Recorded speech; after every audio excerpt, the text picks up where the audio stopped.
Morning student. Hindi grammar में आज आप लोग एक नया चैप्टर स्टार्ट होने जा रहा है, वाच्य। कौन सा चैप्टर? वाच्य चैप्टर आप लोग का शुरू होने जा रहा है। वाच्य लगभग आपका हिंदी ग्रामर समाप्त होने पे है। कुछ विलोम शब्द, प्रायवाची शब्द बच जाएंगे, ये सब आपको याद करने होते जो बता दिया जाएगा आप लोगों को। तो हम लोग आज क्लास पढ़ेंगे, वाच्य चैप्टर को पढ़ेंगे। ये ग्रामर के लेकर ग्रामर में बहुत अच्छे चैप्टर है। ये भी वाच्य। आप लोग कौन सा चैप्टर स्टार्ट हो रहा है? वाच्य। इसको इंग्लिश में हम लोग वॉइस कहते हैं। वॉइस चैप्टर आप लोग को स्टार्ट होने जा रहा है। हिंदी में वाच्य, क्रिया के संबंध में वाच्य और काल भी विचरणीय है। इसके बाद हम लोग काल भी पढ़ेंगे, काल भी है विचरणीय। तो देखिए वाच्य, पहला वाच्य जो है, वाच्य का परिभाषा आप लोग जान जाए क्या होता है वाच्य। तो वाच्य क्रिया का रूपांतर रूप होता है। वाच्य जो है आपका क्रिया का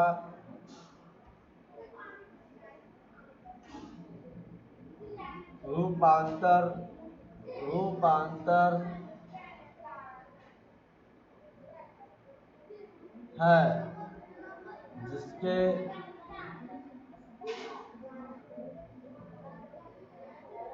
द्वारा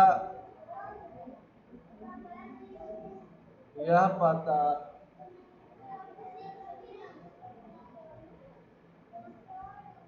चलता है कि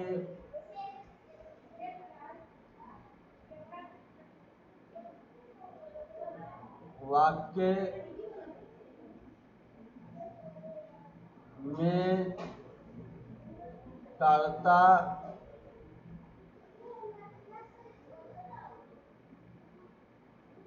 कर्म के भाव या भाव में,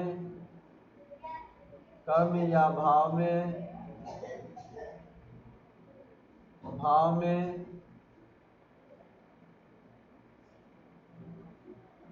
से, कर्म या भाव में से किसकी प्रधानता है, किसकी प्रधानता है।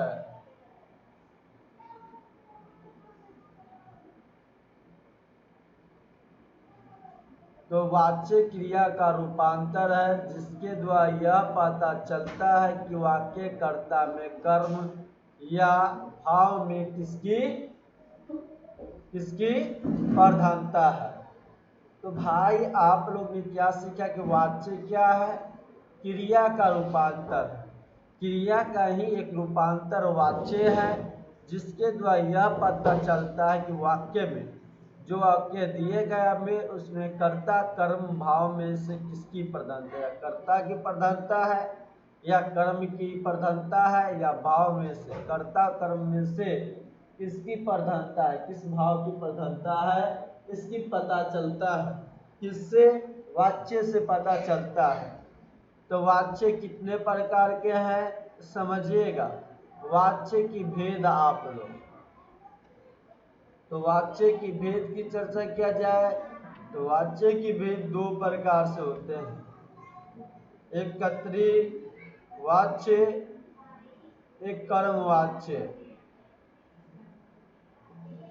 दूसरा आपका कर्म वाच्य हो जाएंगे। तो दो प्रकार के वाच्य हो गए, एक कर्म वाच्य, एक कर्तृ वाच्य। अब पहला आप लोग देखिएगा कर्तृ वाच्य।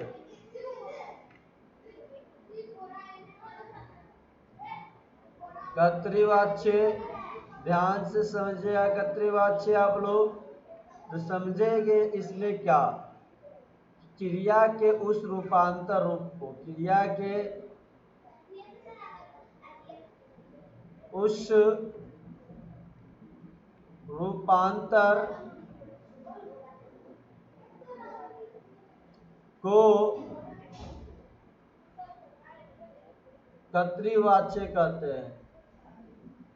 कर्तृवाच्य कहते हैं, वाच्य कहते हैं। तो क्रिया के उस रूपांतर को हम क्या कहते हैं? कर्तृवाच्य कहते हैं। कौन सा वाच्य? कर्तृवाच्य कहते हैं।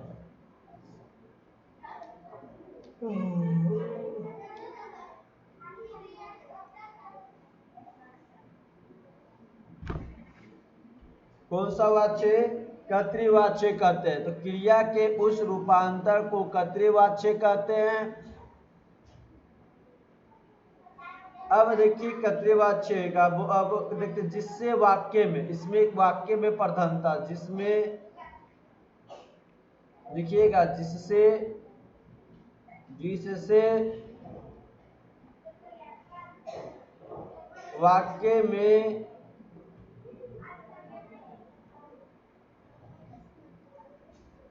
कर्ता की प्रधानता होती है। कर्ता की प्रधानता होती है। कर्ता की प्रधानता होती है। कर्ता की प्रधानता होती है। तो जिस वाक्य में कर्ता की प्रधानता होगी वह कर्तृवाच्य वाक्य होंगे। यह अब देखिए कर्ता की प्रधानता होती है। जो वाच्य है किस किस से बनता है? तो याद रखिएगा वाच्य आपका अकर्मक और सकर्मक, यह वाच्य कर्तृवाच्य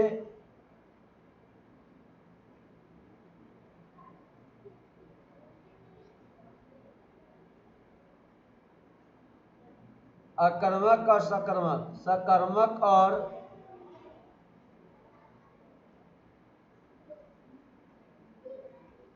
अकर्मक दोनों क्रिया से बनता है। अकर्मक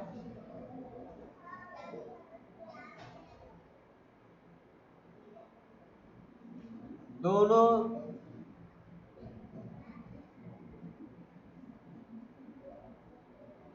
दोनों से बनता है। दोनों से बनता है। तो कर्तृवाच्य सकर्मक और अकर्मक दोनों से बनता है। अब देखिए उदाहरण से आप लोग समझिएगा।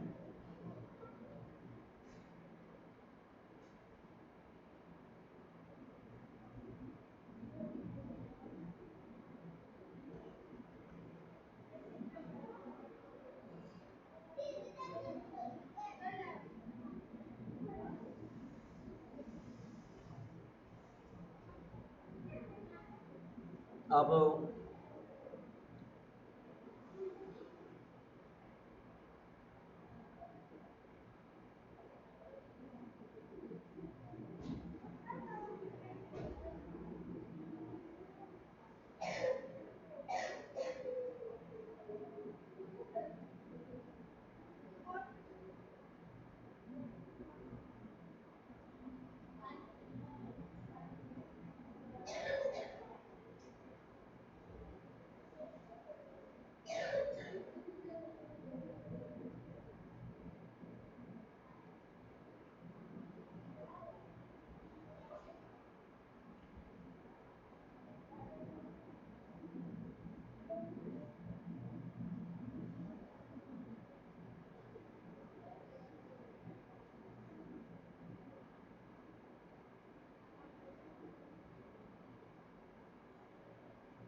तो यहाँ पे आप लोग देखिएगा, तो जैसे में आप लोग देखें उदाहरण में किस तरह से, जैसे राम ने दूध पिया, राम ने दूध पिया। अब बताइए राम ने दूध पिया, तो इसमें कौन करता है? दूसरा आपका है सीता गाती है, सीता गाती है।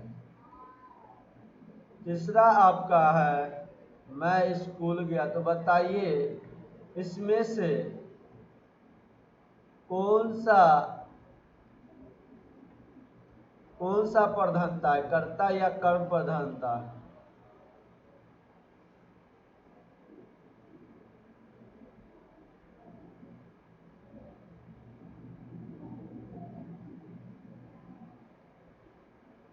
इसमें सबसे पहले आप लोग देखेंगे तो कर्ता कौन हो जाएगा?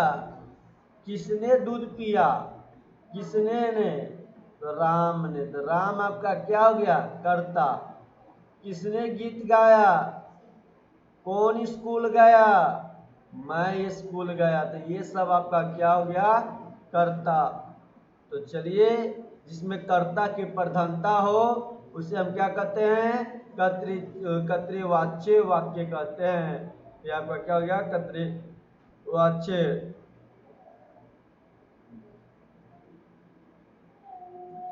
अब आप लोग यहां पर देखिएगा दूसरा कर्मवाच्य।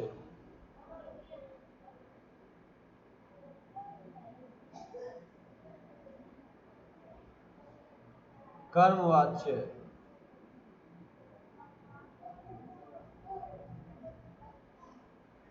वाच्य के दो नहीं तीन भेद होते हैं, ध्यान रखिएगा। तीन भेद कर लीजिएगा, एक और भेद होंगे। वाच्य के कितने भेद? तीन भेद। एक भाववाच्य हो जाएंगे, भाववाच्य। तीन भेद लिखिएगा, भाववाच्य हो जाएंगे एक आपका। तो देखिए कर्म वाच्य,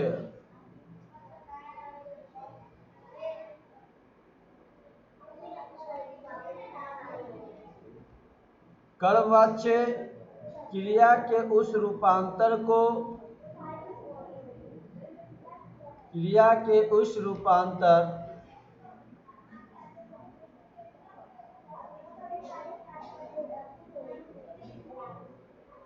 को कर्मवाच्य कहते हैं। कर्मवाच्य कहते हैं,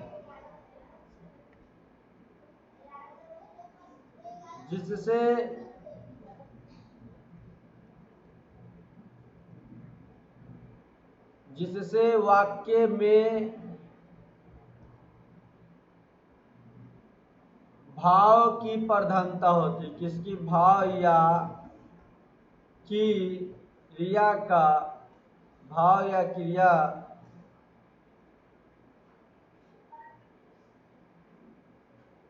कर्म में, गलत, जिससे वाक्य में किसका? कर्म की प्रधानता।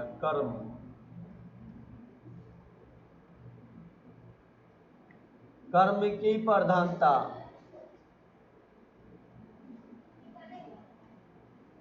प्रधानता का बोध होता है, बोध होता है। अब देखिए, आप लोग समझने की कोशिश कीजिएगा। कर्मवाच्य क्या है? तो क्रिया के उस रूपांतर को कर्मवाच्य कहते हैं। क्रिया के उस रूपांतर को कर्मवाच्य कहते हैं। कर्मवाच्य जिसके वाक्य में किसका बोध हो? कर्म की प्रधानता हो। किसका?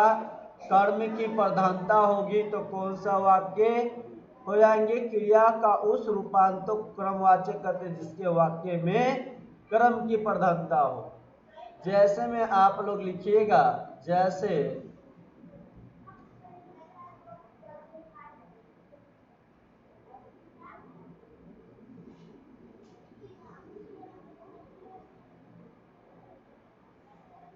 पहला नंबर लेख लिखा गया है, लेख लिखा गया।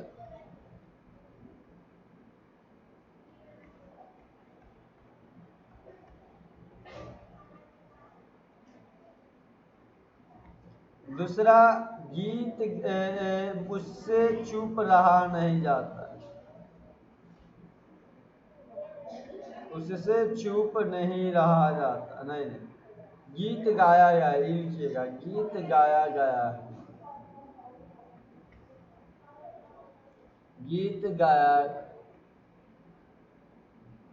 गाया गाया है, गाया है। तीसरा आपका ध्यान रखिएगा,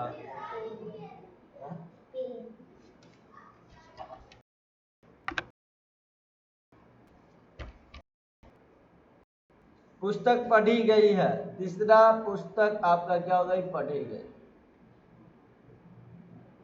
पढ़ी गई है। अब आप लोग यहाँ तक देखिएगा क्या होगा। पहले सबसे पहले समझने का कोशिश कीजिएगा क्रमवाच्य में क्या होता है। तो क्रमवाच्य में आपका क्रम की प्रधानता और क्रिया कोश रूपांतर को क्रमवाच्य कहते हैं, जिसके वाक्य में कर्म की प्रधानता हुआ। तो लेख लिखा गया, क्या लिखा गया, किसने लिखा ये पता चल रहा हमें नहीं ना पता चल रहा है। किसने लेख लिखा ये नहीं, लेख लिखा गया है, यानी कर्ता नहीं, कर्म को बताया जाता है। लेख आपका क्या हो गया, कर्म हो गया। गीत गाया गया, किसने गाया गीत ये पता है नहीं, सीधे गीत गाया गया तो गीत कर्म हम लोगों का हो गया। गीत हम लोग का क्या हो गया, कर्म हो गया।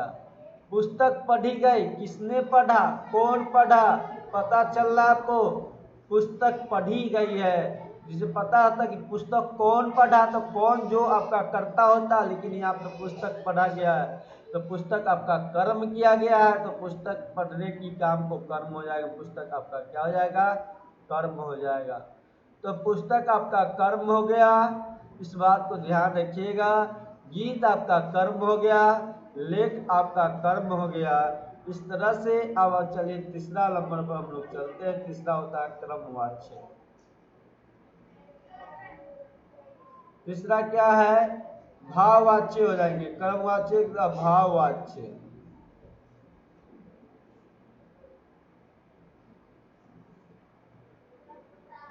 भाववाच्य क्रिया का वह रूपांतर रूप, क्रिया का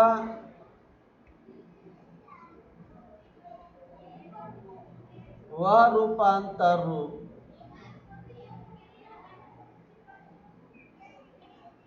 क्रिया का वह रूपांतर भाववाच्य कहलाते हैं। क्या कहलाते हैं, भाववाच्य कहलाते हैं।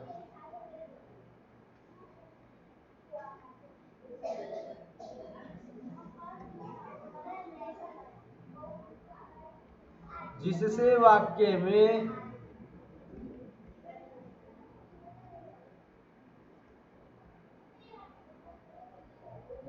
में भाव या क्रिया का बोध होता है। किसका बोध, भाव या क्रिया की प्रधानता, भाव या क्रिया की प्रधानता,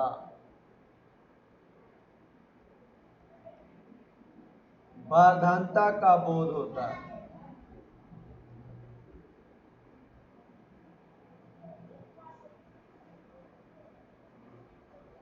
बोध होता है। यह वाच्य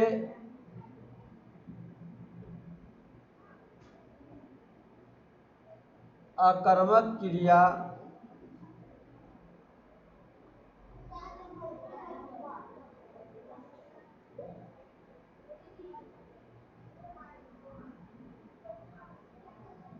यह वाच्य आपको किस क्रिया से, यह वाच्य अकर्मक क्रिया से बनती, किससे बनती है, अकर्मक क्रिया से बनती है, क्रिया से बनती है।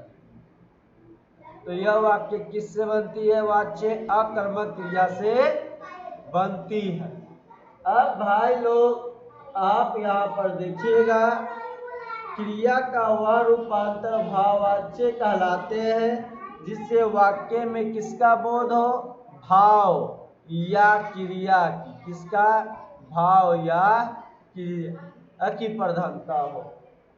तो उसे हम क्या कहते हैं, भाव या क्रिया प्रधानता बोध होता तो हम कहेंगे भाववाच्य। जैसे में आप लोग लिखिएगा, मुझसे चला नहीं गया, मुझसे चला नहीं जाता, मुझसे चला नहीं जाता। सेकेंड बात लिखिएगा, उससे चूप नहीं रहा जाता, उससे चूप नहीं रहा जाता, नहीं रहा जाता, नहीं रहा जाता। तीसरा आप इस बात को ध्यान रखिएगा, सीता ने हंस, सीता ने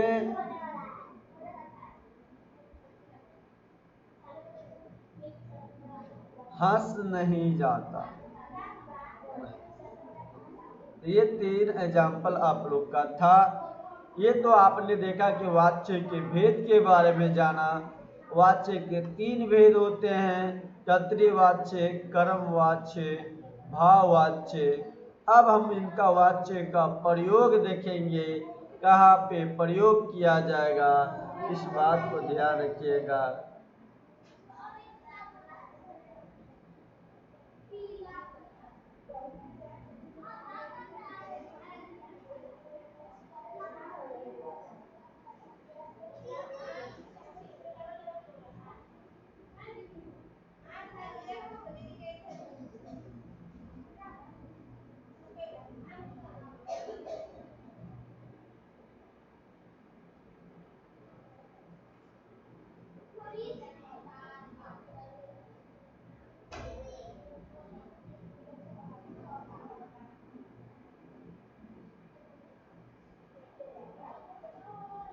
अब आप लोग देखिएगा, यहाँ पे क्या देखिएगा, वाच्य के प्रयोग।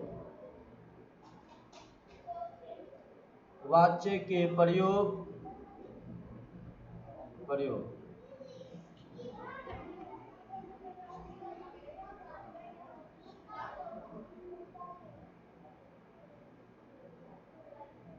वाच्य के प्रयोग के बारे में समझिएगा। तो देखिए, वाक्य में क्रिया किसका अनुसरण कर रही है? वाक्य में क्रिया किसका अनुसरण कर रही है? कर्ता के या कर्म का या आपका भाव का? इस आधार पर 3 प्रयोग माने जाते हैं। यानी वाक्य में आपका क्रिया के लिंग, वचन, पुरुष, कर्ता, लिंग और पुरुष के अनुसार किसके अनुसार कर रही है? यानी वाक्य में क्रिया किसका अनुसरण कर रही है? कर्ता का या कर्म का या भाव का? इस आधार पर 3 प्रकार के प्रयोग माने जाते हैं। पहला आप लोग समझिएगा कौन सा माना गया है, बहुत ही 3 प्रकार के माने गए हैं। कितने प्रकार के?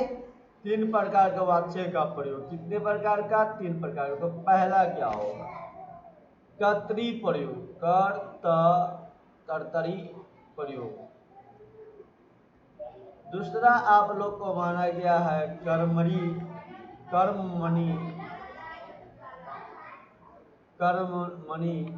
प्रयोग। तीसरा आपको भावे प्रयोग माना गया है। तीसरा भावे प्रयोग।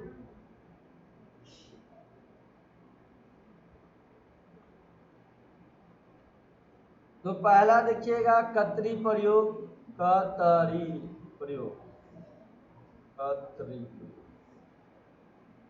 का प्रयोग देखिए यहाँ पर। तो यहाँ पर जब वाक्य में क्रिया के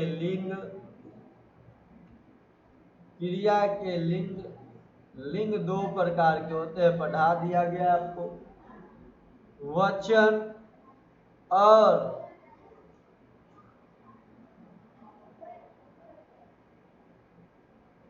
पुरुष कर्ता के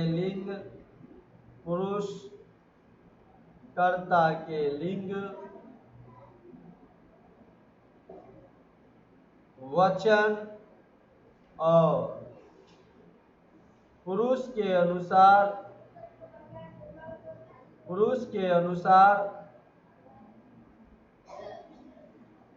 अनुसार हो, तब कर्तरी का प्रयोग होता है।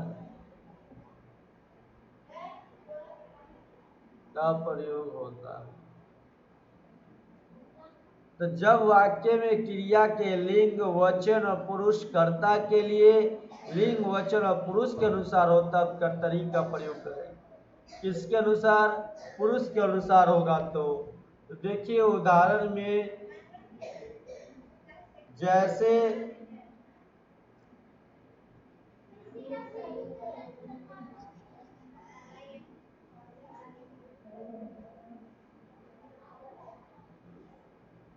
से आगे देखते हैं तो आगे इससे देखिए आपके एग्जाम में सारे चीज पूछे जाएंगे, पूछे जाते हैं, एक क्वेश्चन तो पक्का रहेंगे।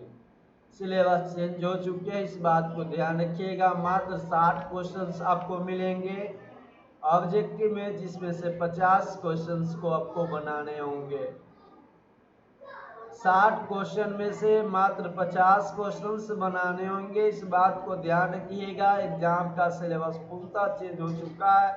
कोरोना सभी चीज ठीक हो चुके हैं, सारे क्लास खुल चुके हैं, सभी चीज खुल चुका है। इस वजह से तो पढ़िए अच्छे से आप लोग, नहीं तो बहुत पछताना पड़ेगा कि पहले जैसा सिस्टम न रह गया। पहले 100 क्वेश्चन थे, बच्चे कहीं से आधा बनाना होता था, खोज खोज के हल्का बना लेते थे। लेकिन अब आपको 50-60 क्वेश्चन ही मिलेंगे, जिसमें से मात्र 50 क्वेश्चन को जवाब देना होगा आपको। चलिए, तो राम पुस्तक पढ़ता, राम पुस्तक पढ़ता, पुस्तक पढ़ता है, राम पुस्तक पढ़ता। दूसरा है आपका सीता आम खाती है।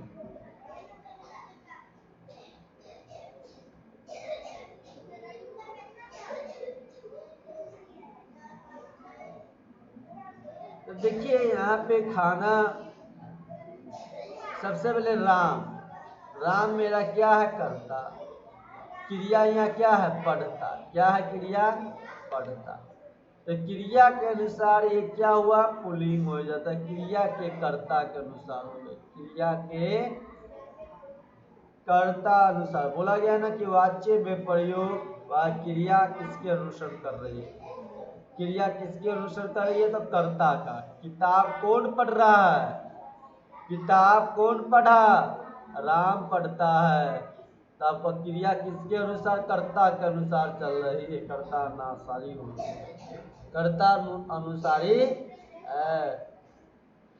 सीता आम खाती है, किसने खाई आम?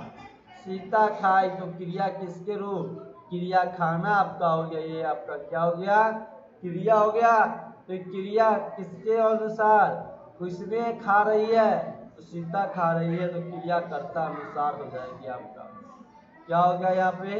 क्रिया कर्ता अनुसारी हो गया आपका, क्रिया कर्ता अनुसारी।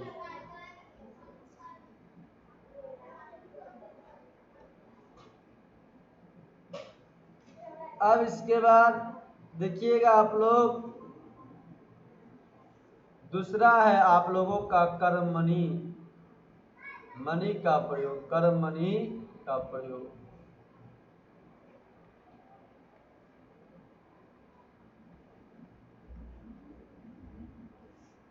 जब वाक्य में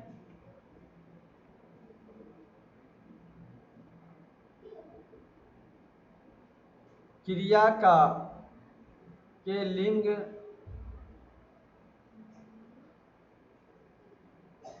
वचन और पुरुष कर्म के अनुसार, कर्म के अनुसार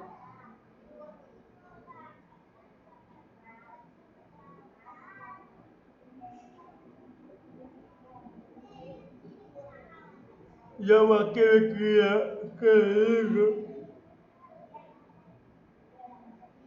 जब वाक्य में क्रिया लिंग वचन और पुरुष के कर्म के लिंग, पुरुष कर्म के लिंग, लिंग वचन और पुरुष के अनुसार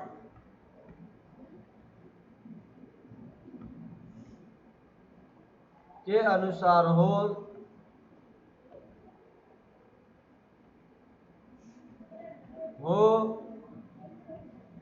तब कर्तरी प्रयोग करते, कर्तरी का प्रयोग होता है, कर्तरी का प्रयोग होता है।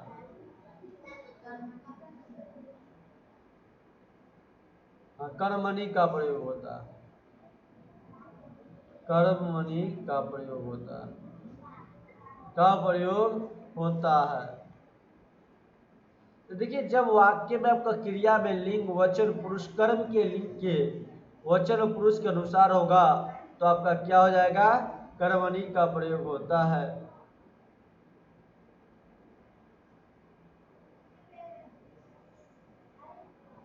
अब देखिए यहाँ पर जैसे में आप लोग जैसे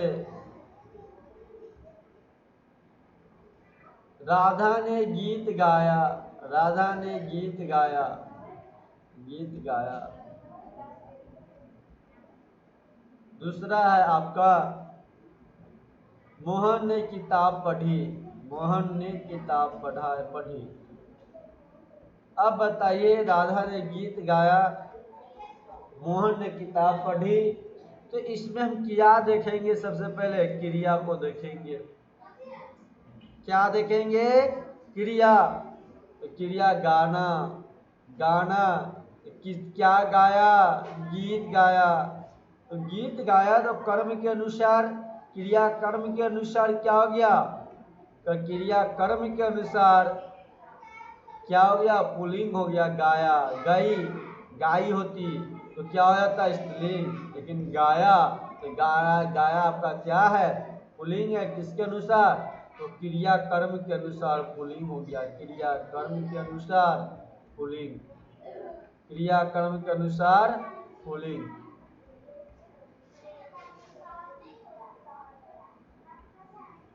मोहन ने किताब पढ़ी, मोहन ने किताब पढ़ी, तो पढ़ी आपका क्या हो गया, क्रिया के कर्म के, क्रिया कर्म के अनुसार मोहन ने किताब पढ़ी, तो क्रिया कर्म के अनुसार क्या हो गया, स्त्रीलिंग हो गया। ये क्रिया कर्म के अनुसार, क्रिया कर्म के अनुसार स्त्रीलिंग, कर्म के अनुसार स्त्रीलिंग।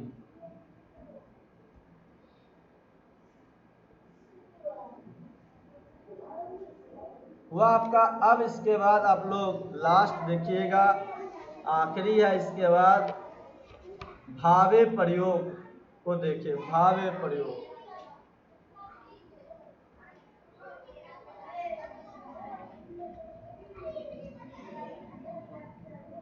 तो जब वाक्य में की क्रिया के लिंग वाच्य के पुरुष कर्ता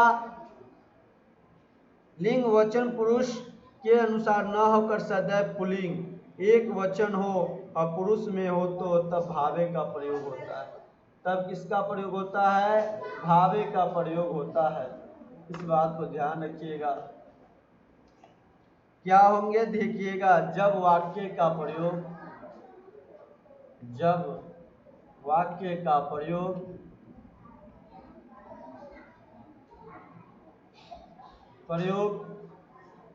नहीं, जब वाक्य की क्रिया, जब वाक्य की क्रिया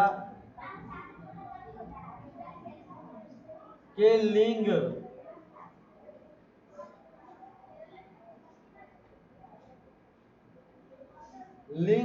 वचन और कर्ता ने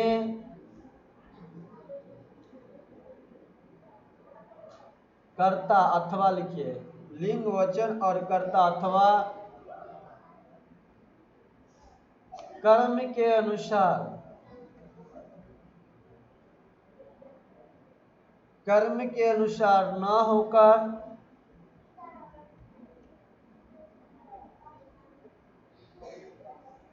होकर सदैव पुल्लिंग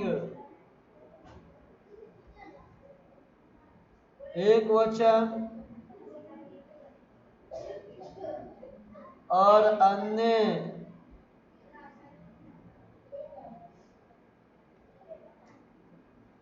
पुरुष में हो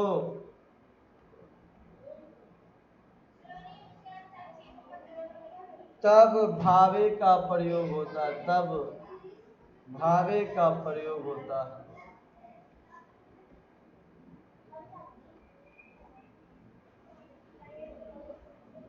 जैसे आप लोग लिखिएगा, जैसे फर्स्ट आप लोगों का होगा राम से रोया नहीं जाता, राम से रोया नहीं जाता,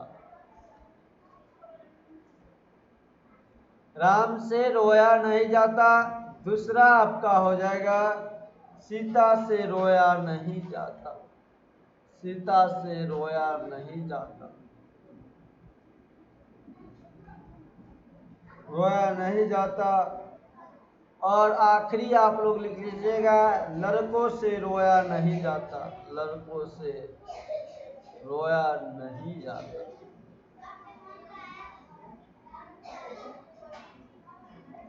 रोया नहीं जाता। तो जब वाक्य की क्रिया के लिंग हो, एक वचन और बहुवचन पुरुष कर्ता कर्म, जब वाक्य की क्रिया लिंग वचन और कर्ता अथवा कर्म के अनुसार न होकर, किसके अनुसार, कर्म के अनुसार नहीं होगा, सदैव पुल्लिंग और एक वचन होगा और अन्य पुरुष में हो, तब भावे का प्रयोग करेंगे।